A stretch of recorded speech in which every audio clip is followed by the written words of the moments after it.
Bueno, vamos a Mateo en el capítulo 13. Mateo en el capítulo 13, en el verso 53. Vamos a leer un pasaje. Normalmente no se toca, no se predica, pero vamos hoy a compartir, a dar esta conferencia en este sentido. Así que vamos, Mateo 13, una vez más, en el verso 53, y comparte la transmisión, compártele a tus amigos y dile: oh, el voz está ahí en vivo, va a orar por ti, amén, en el nombre de Jesús. Mateo 13, 53. Aconteció que cuando terminó Jesús estas parábolas, se fue de allí. Y venido a su tierra, o sea, era la tierra de Nazaret, él vuelve a su tierra, y venido a su tierra, les enseñaba en la sinagoga de ellos de tal manera que se maravillaban y decían: ¿de dónde tiene esta sabiduría y estos milagros? ¿No es este el hijo del carpintero? ¿No se llama su madre María y sus hermanos Jacobo, José, Simón y Judas? ¿No están todas sus hermanas con nosotros? ¿De dónde pues tiene todas estas cosas? Verso 57. Y se escandalizaban de él. Pero Jesús les dijo: no hay profeta sin honra, sino en su propia tierra y en su casa. Y no hizo allí muchos milagros a causa de la incredulidad de ellos. ¡Wow! ¡Qué pasaje! Me ha llamado la atención cuando lo estaba leyendo que dice que no hizo allí muchos milagros a causa de la incredulidad de ellos. Amados, qué importante es tener fe. Fe es una área esencial en nuestra vida para obtener los milagros. Yo quiero tener fe. Fe, escucha esto, fe es importantísimo para la restauración en nuestras vidas. Llámale, si tú gustas, trabajos restauradores de Dios. Cuando uno tiene fe, hay un canal abierto donde Jesús empieza a intervenir con sus milagros y empieza a hacer un trabajo restaurador en tu vida, en tu casa, en tu salud. Yo te aconsejo hoy en este día, en esta noche, que te juntes con gente de fe. Mira con quién te estás juntando. ¿Quiénes son tus amigos? ¿Con quién estás compartiendo? Júntate con gente encendida, con gente que tenga el fuego del Espíritu de Dios y que no tenga ningún rasgo de incredulidad. Líbrate de la tierra de la incredulidad, porque vivir en ella te va a robar la vida milagrosa que Dios ha prometido. Dios es un Dios de milagros y la sobrenaturalidad de Dios es impresionante y no podemos minimizar al Dios todopoderoso. A veces el orgullo, el racionalismo o la vida del parentesco, la vida familiar incrédula nos roba mucho de los milagros de Dios, si no es que todos. Líbrate. Di: yo me voy a liberar de lo que mata mi fe o de lo que está produciendo incredulidad. El espíritu que se transmitía en toda esta tierra era incredulidad. O sea, entrar a Nazaret era un lugar de incredulidad, era un lugar fatal. Yo lo puedo pensar así. cuando leo estos pasajes digo, wow, entrar a Jerusalén era ponerles la soga en el cuello y querer hablarles a ellos, a esta gente. Era un lugar fatal. Yo me acuerdo que en una ocasión me invitaron a compartir a gente que estaba muy enferma, casi era el 50, tal vez más del 50% de la gente era sorda. Había mucha sordera.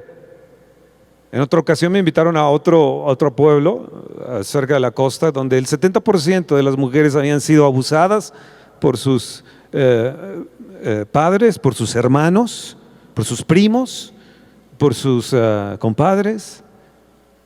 Y estoy hablando del 70%. Eso sucede cuando es una tierra de incredulidad. Es una tierra fatal. La fe no se desataba ahí en Nazaret, y era el lugar donde Jesús había vivido, era el lugar donde Él había crecido en esa tierra. Déjenme darles algunos puntos. Punto número 1, ellos se dijeron, ¿de dónde viene la sabiduría? Y de dónde es de que hace estos milagros, aunque dice que son muy poquitos milagros. Ellos allí en la sinagoga lo empezaron a cuestionar. Jesús entró a la sinagoga y el presidente de la sinagoga podía darle el lugar a la persona que pues era de lugar o tenía algo que importante que decir. Y yo creo que Jesús dijo, yo tengo cosas que decirles, y les empezó a Él a enseñar. Él empezó a hacer algunos milagros, pero ellos dijeron, ¿de dónde es que tiene esta enseñanza? ¿Sabes? Tú puedes tener, como ellos en la sinagoga tenían la palabra, tenían ahí el Antiguo Testamento, se sabían muchos de los pasajes de la palabra de Dios, pero no tenían fe para recibir. Ellos lo que estaban haciendo era cuestionar. Ellos estaban cuestionando, ¿de dónde? Y cuando tu confesión no está alineada a tu corazón, solo es un címbalo que retiñe. Ellos veían los milagros, sabían la escritura, cuestionaban, pero no creían absolutamente nada. Cuestionaban todo. Así que Jesús estaba visitando Nazaret, el lugar donde Él había sido criado.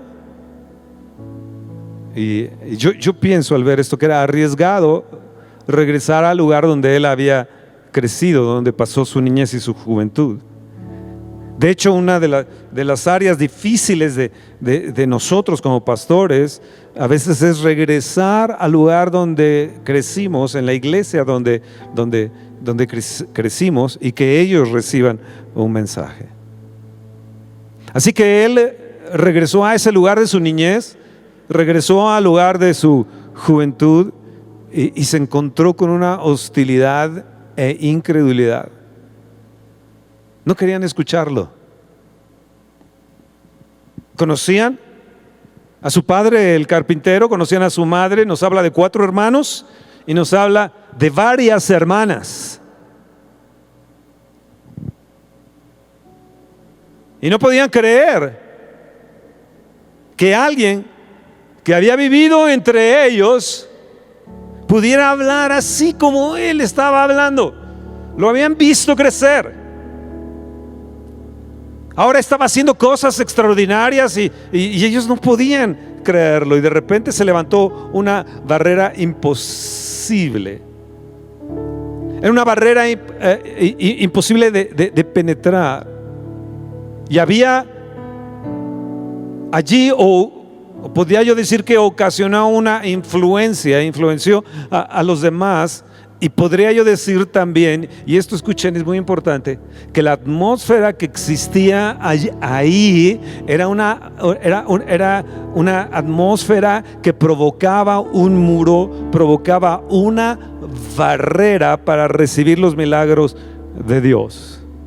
Vieron a Jesús el carpintero, pero no vieron al Espíritu Santo en él.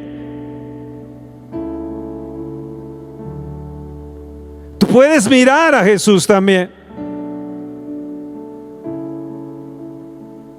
pero no creer que el Espíritu Santo en él el día de hoy pueda hacer cosas maravillosas en nuestra vida. Así que veo que esta gente ahí en Nazaret estaba cerrada su corazón, y no solamente su corazón, sino que su mente estaba cerrada. No solamente cerrada, sino que juzgaron el trasfondo, juzgaron sus relaciones familiares, y su mentalidad estaba llena de prejuicios que estaban aniquilando lo que dijera.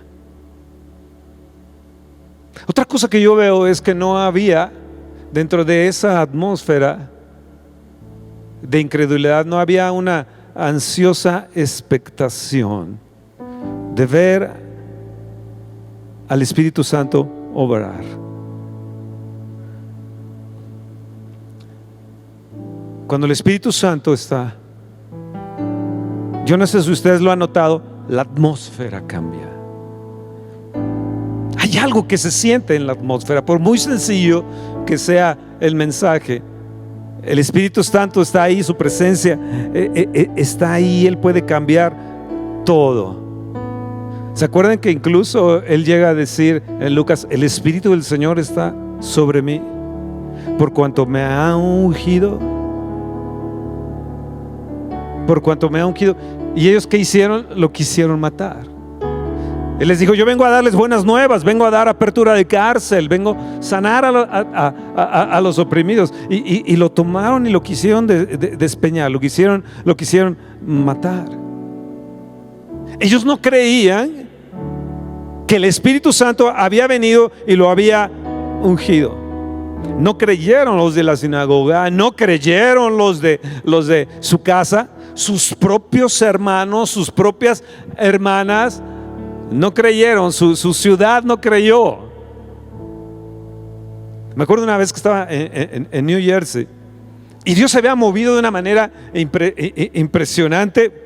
En un congreso habían venido de muchas regiones, de muchas partes, dado que estos líderes eran presidentes y no sé qué, de algunas asociaciones, y venía mucha gente. Y al terminar, sentaron al lado mío a un hombre adulto, ya de edad, y en la cena él estaba ahí esperando hasta que encontró el momento de hacerme una pregunta, y yo entendí que la pregunta iba contra el Espíritu Santo y no supe realmente qué responder. Esperé que alguien de ahí importante, de los que estaban ahí, apóstoles, profetas, etcétera, respondieran algo. No quisieron responder nada.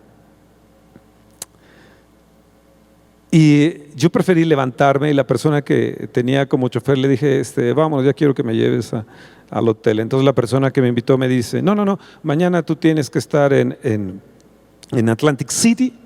Es una ciudad pecaminosa, una ciudad como Las Vegas, y mañana tú tienes que ir hacia allá, y son 4 horas o algo así. Le digo: no, un momento. Le digo: su invitación fue para esta ciudad y no para que yo me traslade 4 o 5 horas hasta Atlantic City. El día de mañana yo me regreso a mi casa, y no quise ir. ¿Por qué? Porque yo noté que esa gente de teología, esa gente, apóstoles o profetas, había un espíritu de incredulidad en ellos. Y el que estaba insistiendo para que yo fuera también a Atlantic City, también él había algo de eso, incluso incitándome a que no, después te puedo llevar a que veas los juegos y veas no sé qué tanto. Y yo me fui, los dejé ahí plantados y ya no quise saber nada de ellos. El día de hoy, estos dos líderes sencillamente ya no están, creo que ya ni viven, desapareció su ministerio. Gracias a Dios que no le respondí al viejito, porque creo que hubiera atentado ese hombre contra el Espíritu Santo y hubiera ofendido al Espíritu Santo.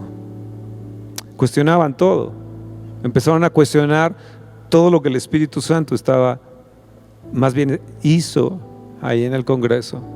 Me acuerdo que también estaba en Luxemburgo y había estado en algunos lugares de Francia, y pasé a Luxemburgo, a un hotel muy bonito donde me habían invitado. Estaban esperando gente, ellos querían avivamiento, y el Espíritu se empezó a mover de una manera increíble. Mientras yo caminaba, el Espíritu Santo estaba haciendo cosas bien fuertes, y atrás de mí se puso también un hombre de edad, hablando no sé en qué idioma, pero yo sentía que estaba él reprendiendo lo que se estaba viendo, lo que Dios estaba haciendo a través de mí, y no se me despegaba.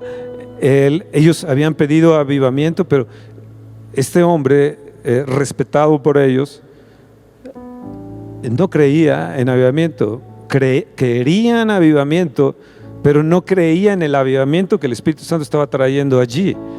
Cuando salí del hotel, estaba la gente tirada en los estacionamientos, como si hubiera habido una ráfaga de una metralleta. Era increíble lo que Dios estaba haciendo, pero había gente incrédula, gente líder, gente entendida, y no querían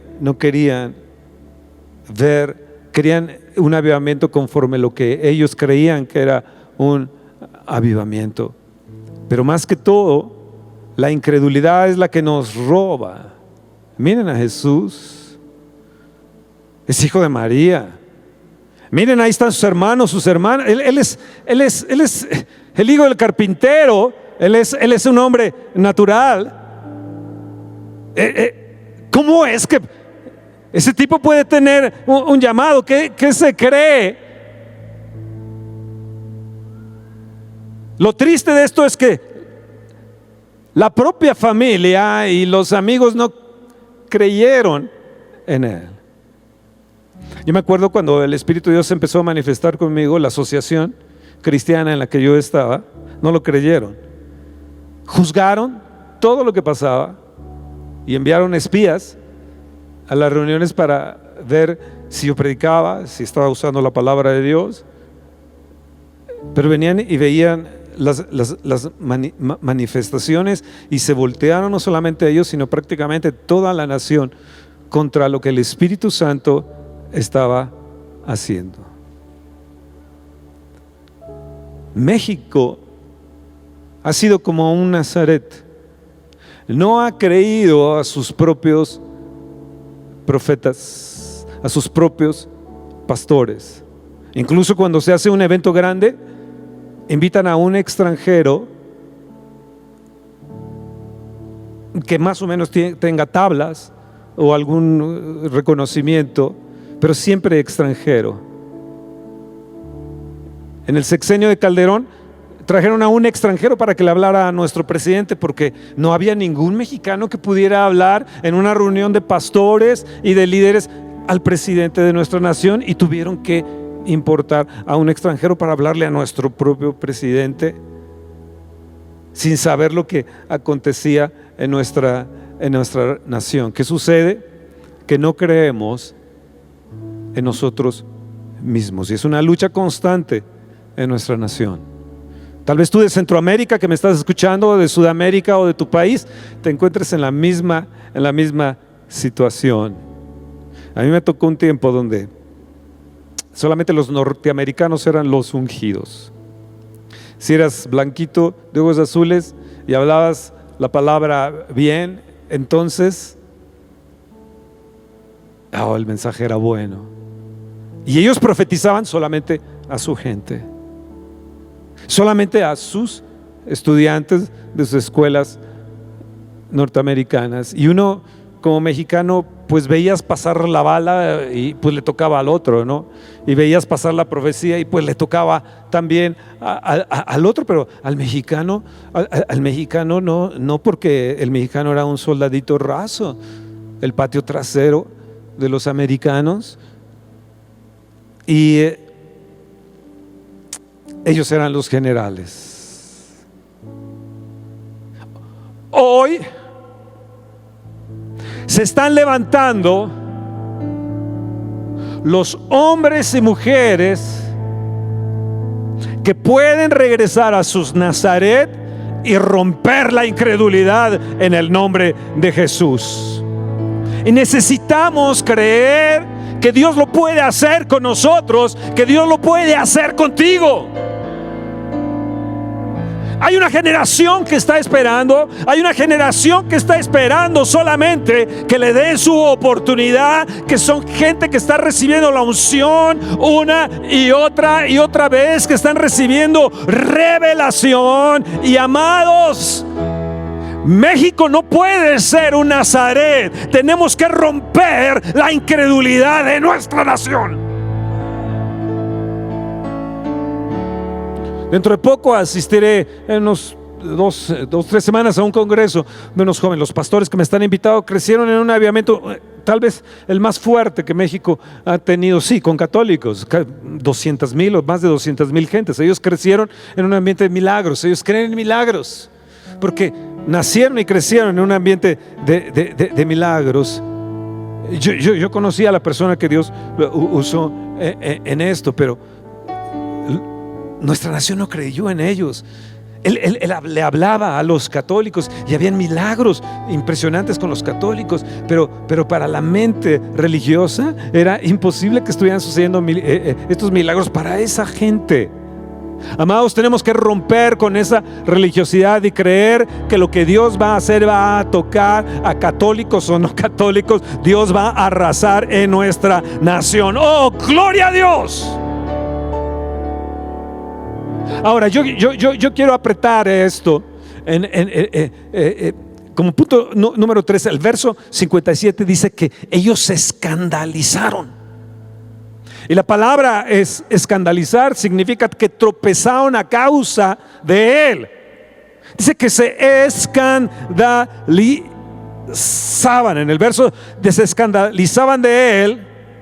Y Jesús les dijo: no hay profeta sin honra sino en su propia tierra y en su casa. Se escandalizaron, ¿no? Hicieron como dicen en otras partes, un bochinche. Decimos en México una alaraca. Su incredulidad les impidió, ¿saben qué les impidió? Llevar a sus enfermos. Jesús les ha de haber dicho: hey, el Espíritu de Dios está sobre mí, me ha ungido, soy el Hijo de Dios, yo soy de arriba, no soy de abajo. Sí, crecí con María, sí, ahí están mis medios hermanos en cierta manera, mis medias hermanas, ahí están. Pero quiero decirles que el Espíritu de Dios está sobre mí y vengo a sanar a sus enfermos, vengo a echar fuera a los demonios, vengo a hacer milagros en medio de ustedes. Traigan a sus enfermos. ¿Y sabes qué hicieron? No trajeron a nadie. Se escandalizaron. Su propia incredulidad les impidió teclear la oración de las 6 de la mañana a otros. Su propia incredulidad les impidió enviar las conferencias a otros donde se está orando por sanidad y milagros, o las oraciones de la mañana, o los días de oración de milagros. Es por nuestra propia incredulidad, porque creemos que Dios no lo puede hacer con otras personas. Yo me acuerdo cuando el Espíritu se empezó a mover conmigo, iba a alguna ciudad, nos sentábamos a la mesa, me dejaban solo en la mesa comiendo.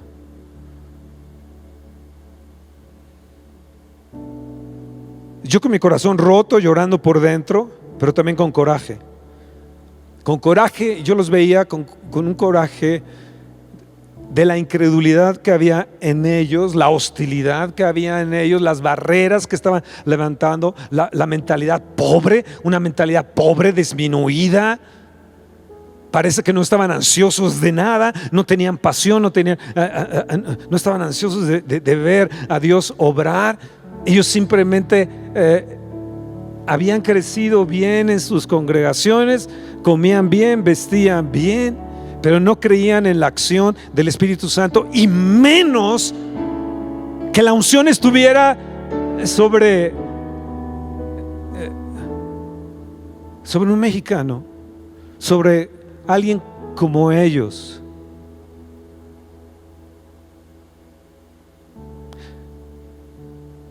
Me hicieron tantas groserías, y cuando yo estaba pensando en esta cita, yo pensaba, Jesús, de seguro te han de haber hecho muchas groserías, de seguro te han de haber dejado esos días solo comiendo, de seguro tus hermanas se levantaron de la mesa, tus hermanos se levantaron de la mesa, y solamente María guardaba todas esas cosas en su corazón.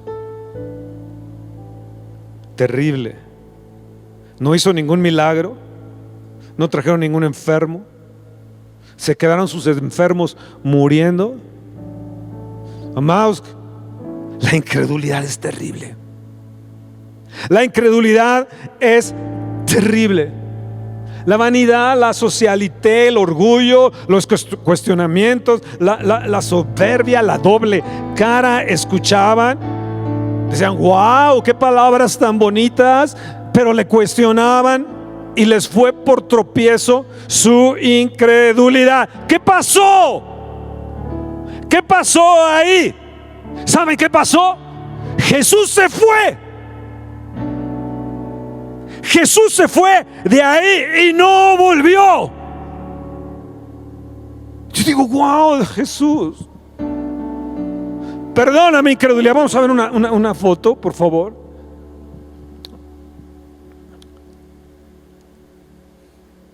Esto es lo que están ahora vendiendo. Véanlo bien. Esto es lo que está saliendo para nuestros niños, para nuestras niñas. La siguiente foto, por favor. ¿Qué dice? Abortar. Les están enseñando a través de las muñecas a abortar.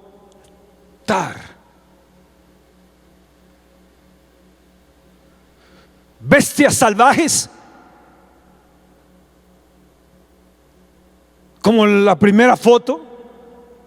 Pero bestias salvajes son ese tipo de personas como las que hubo ahí en Nazaret, que por su propia incredulidad permitieron que sus enfermos ahí mismos se quedaran enfermos, o ellos mismos enfermos, atormentados, endemoniados. ¿Por qué? Por su incredulidad. Y a mí me da gran tristeza, hasta las lágrimas.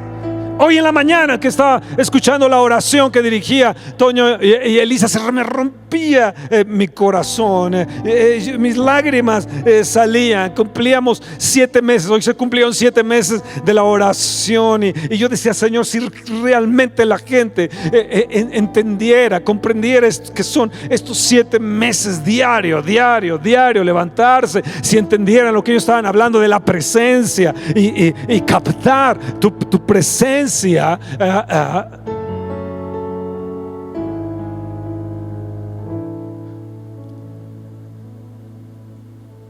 Nazaret no le gustó la presencia de Jesús. Hay iglesias que no les gusta la presencia de Jesús porque trastorna y cambia todo. Hay gentes que no les gusta la presencia del Espíritu Santo en ellos. Conocen la palabra,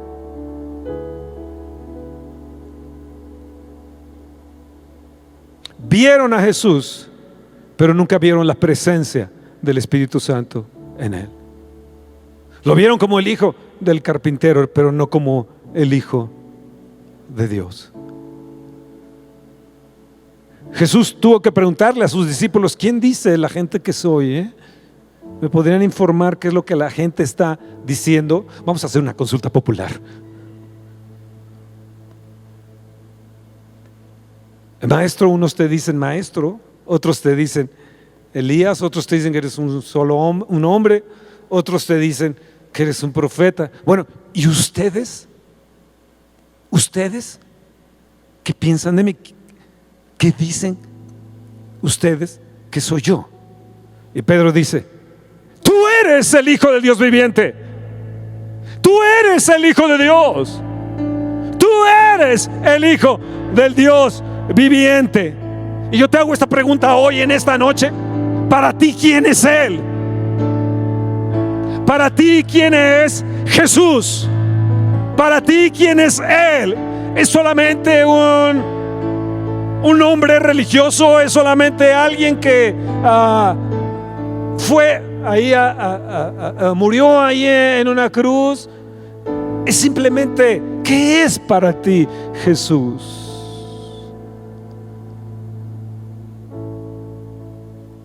¿Quién es Él para ti?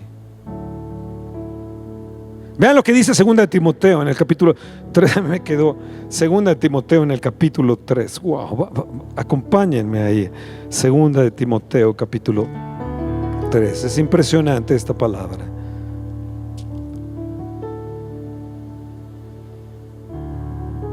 En el verso 3, Timoteo 3:3.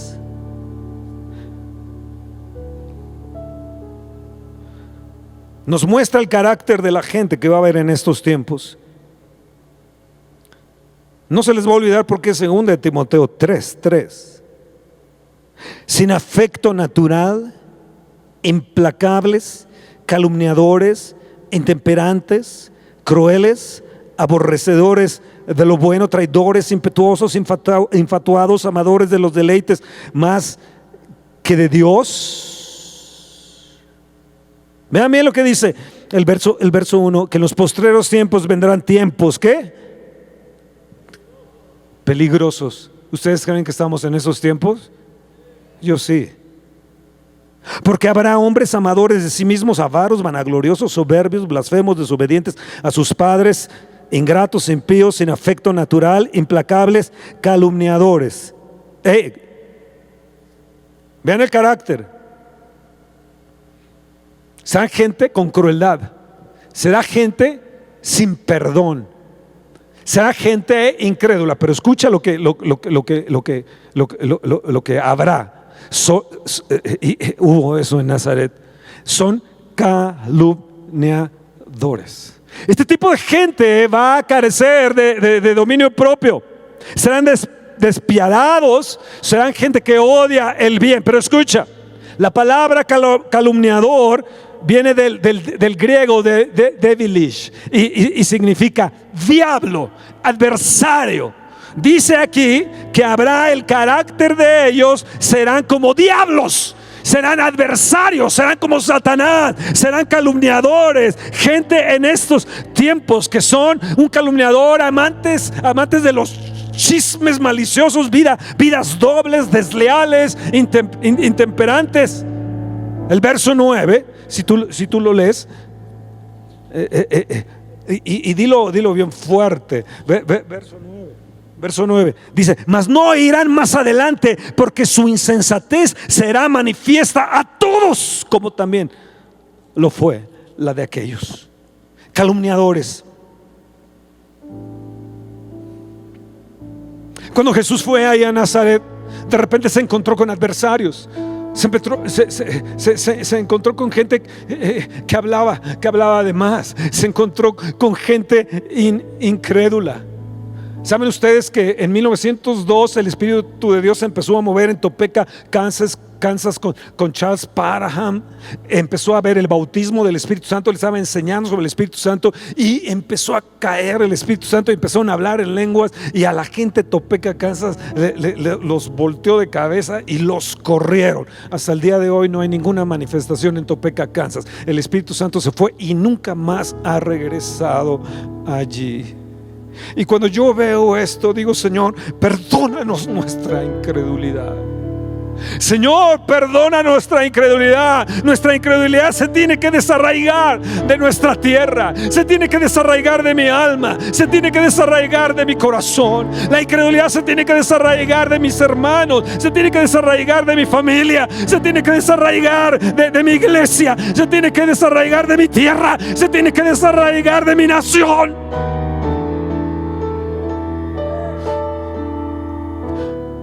Oh Dios, perdónanos. Perdónanos. Hemos sido incrédulos. Hemos sido incrédulos porque conocemos a un Jesús natural, a un hombre natural. Ellos lo habían visto en su niñez, en su juventud, lo habían visto jugar, lo habían visto llorar, lo habían visto triste, lo habían visto contento. Yo creo que sí. Era imposible que ese hombre natural hiciera milagros. Imposible que tuviera esa sabiduría. Lo vieron crecer, pero no lo conocieron. Yo te pregunto, ¿conoces a Jesús? ¿Conoces al Dios Todopoderoso? ¿Conoces al Dios que todo lo puede y que Él hoy puede hacer un milagro? ¿Crees que si mañana te levantas en la mañana a orar y clamar a las 6 de la mañana, tu milagro se realizará?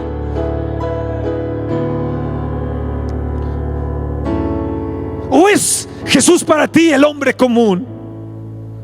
¿Es el Jesús de esta religión o de la otra religión? ¿Es Jesús así, un simple hombre, un simple mortal?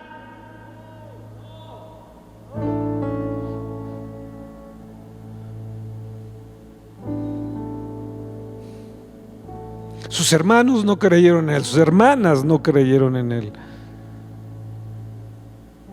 La excesiva familiaridad engendra desprecio. Ya me los imagino en la mesa. Ya me imagino a sus hermanas aventándole los platos a la mesa a Jesús. A ver, haz un milagro. A ver, reproduce ese pan.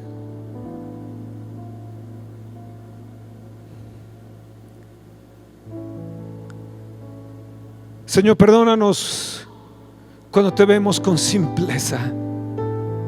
Perdónanos, amado Jesús, cuando no te vemos como el Todopoderoso. Perdónanos, Señor, por nuestra religiosidad. Nos enseñaron a que no hacías milagros, nos enseñaron a no creer, nos robaron la fe.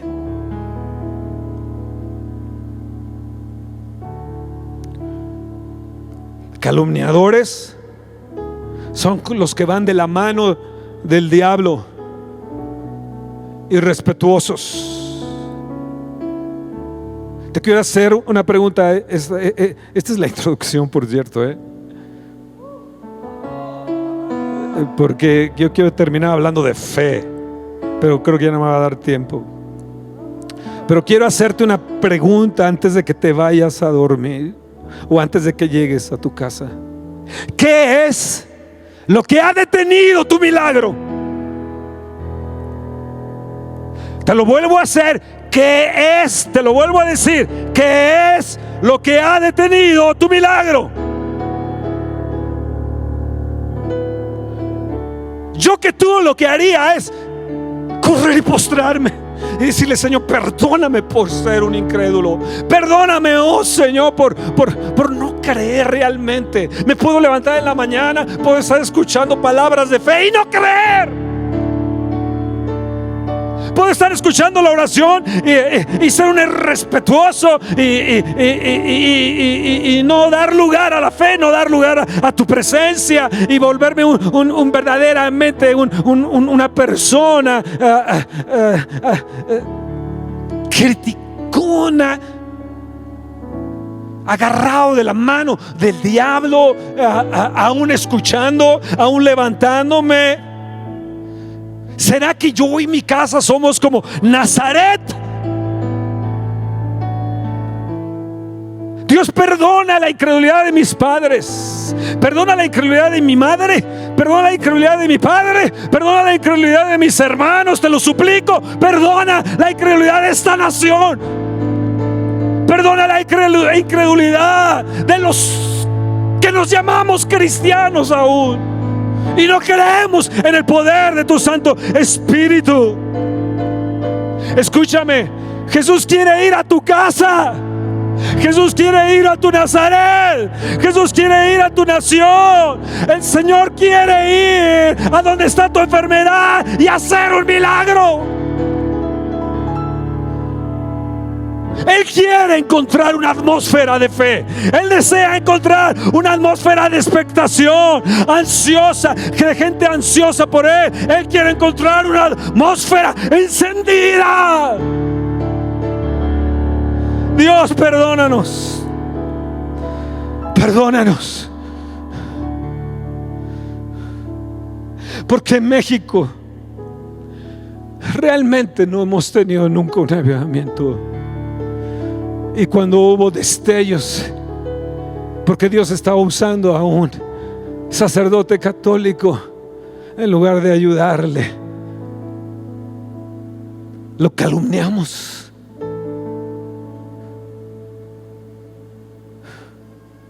Oh Dios, yo no quiero que la tierra de mi corazón sea incrédula. No quiero que mi alma sea incrédula. Señor, que se desarraigue de mi alma, de mi corazón, de mi espíritu, se desarraigue toda incredulidad. Ayúdame a creer que tú puedes resucitar a los muertos. Ayúdame a creer que tú puedes hacer milagros portentosos y maravillosos. Ayúdame a creer que estás a la diestra del Padre, intercediendo por mí cada día, a cada momento. Ayúdame a creer en tu trono de gracia para hallar el oportuno socorro. Ayúdame a creer.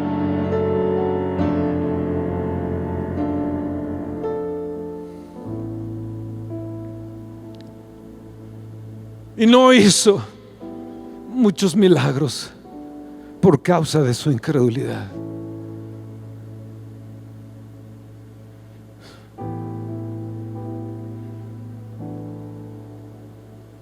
Tal vez decían, tenemos un buen médico. Y está bien tener un buen médico.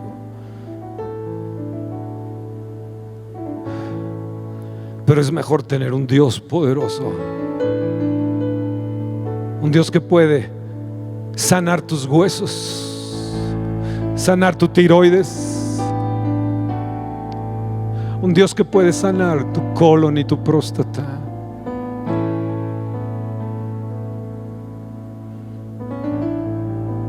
Yo fui a ver a un médico famosísimo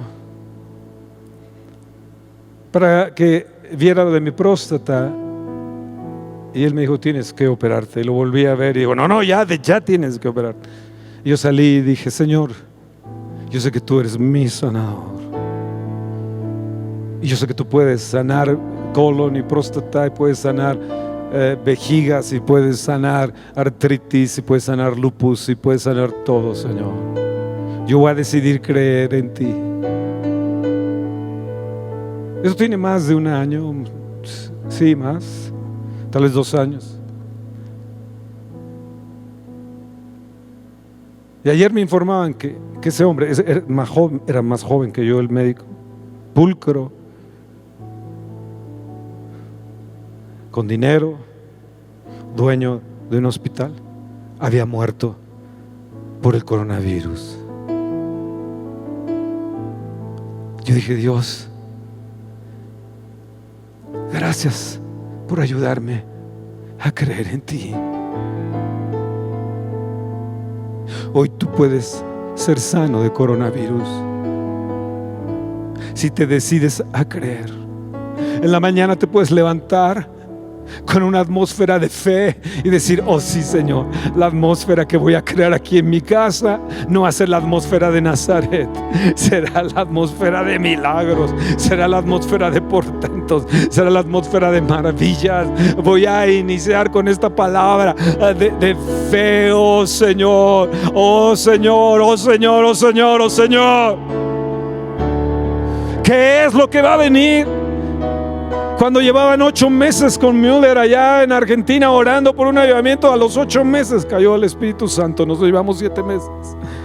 Y si no cae con poder a los 7 o a los 8, será a los 9 o a los 10 o a los 11. Pero que el trono de Dios y el cielo se va a reventar y no van a poder aguantar nuestras oraciones. Se va a derramar el cielo a nuestro favor. Va a suceder porque tiene que suceder. Oh generación incrédula, les dijo Jesús, ¿hasta cuándo he de estar con vosotros?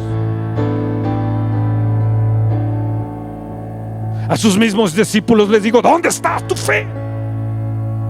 ¿Dónde está tu fe?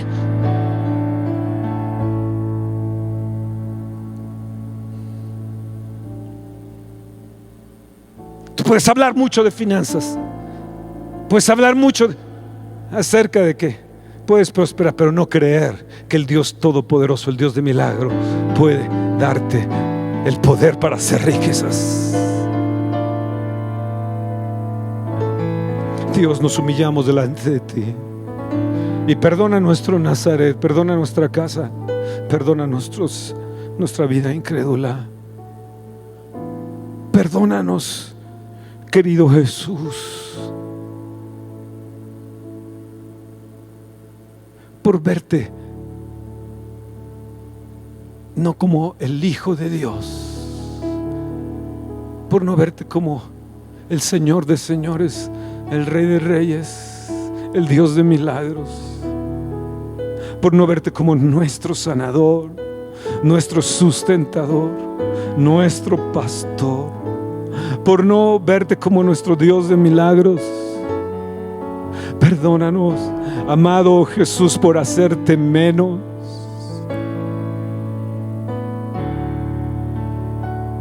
Hoy levanto tu nombre.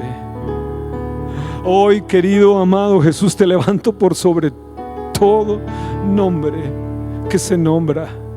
Te levanto en mi casa, te levanto en mi matrimonio, en mis hijos, en mis nietas, en mi iglesia.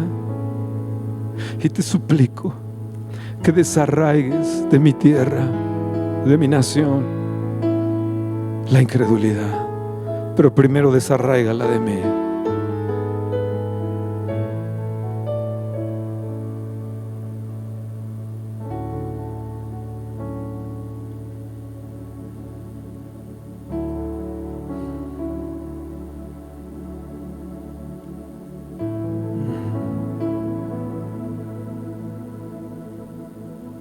Perdóname si he sido un calumniador, que he ido de la mano del diablo, que he hablado contra los pastores, que he hablado contra mi iglesia, contra mis hermanos, la familia en la fe.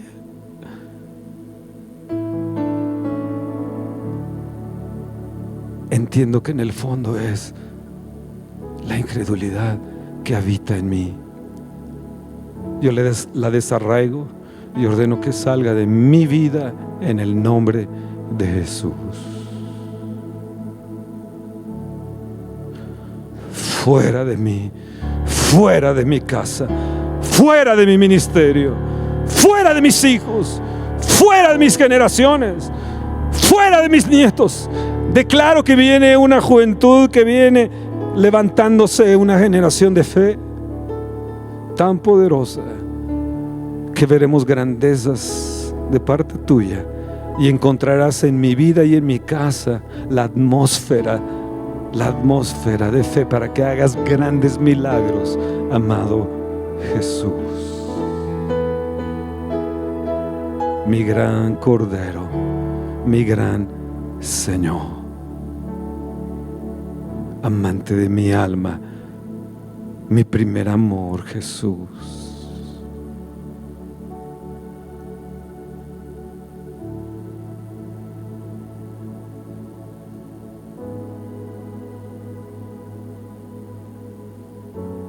Señor, que tu presencia venga esta noche. Háblales en sueños, háblales en su corazón. Espíritu Santo, háblales de Jesús. Espíritu Santo, muéstrales a Jesús. Revélales a Jesús.